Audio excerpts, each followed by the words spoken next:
Gálatas, capítulo 2. O apostolado aos judeus e aos gentios. 14 anos depois, fui outra vez a Jerusalém com Barnabé, levando também Tito. Fui em obediência a uma revelação e lhes apresentei o evangelho que prego entre os gentios, mas fiz isso em particular aos que pareciam de maior influência, para não correr ou ter corrido em vão. Mas nem mesmo Tito, que estava comigo, sendo grego, foi obrigado a submeter-se à circuncisão. E isto surgiu por causa dos falsos irmãos, que se haviam infiltrado para espreitar a liberdade que temos em Cristo Jesus e nos reduzir à escravidão. A esses não nos submetemos por um instante sequer, para que a verdade do Evangelho permanecesse entre vocês. E quanto àqueles que pareciam ser alguma coisa, o que eles foram no passado não me interessa. Deus não aceita a aparência do homem. Esses, digo, que pareciam ser de maior influência, nada me acrescentaram.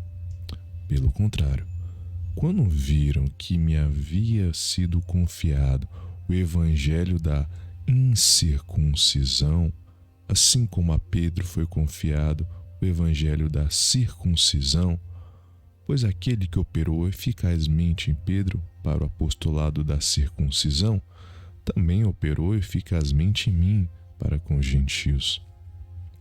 E quando reconheceram a graça que me foi dada, Tiago, Cefás e João, que eram reputados colunas, estenderam a mim e a Barnabé a mão direita da comunhão, a fim de que nós fôssemos para os gentios e eles fossem para a circuncisão.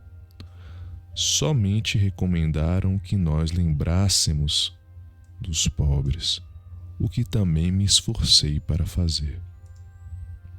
Paulo repreende Pedro.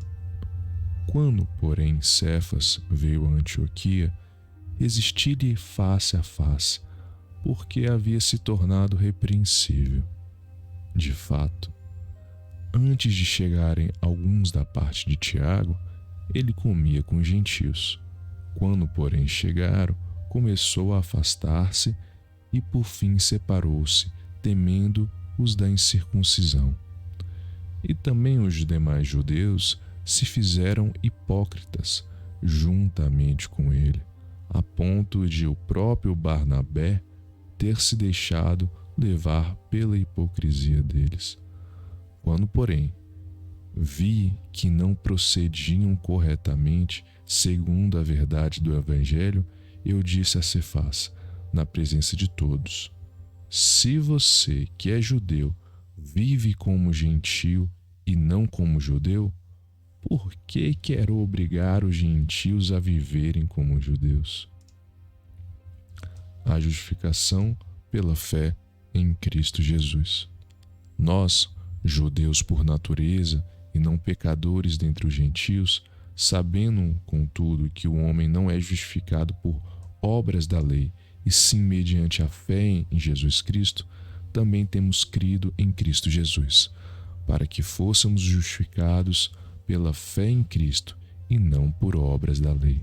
Pois, por obras da lei, ninguém será justificado.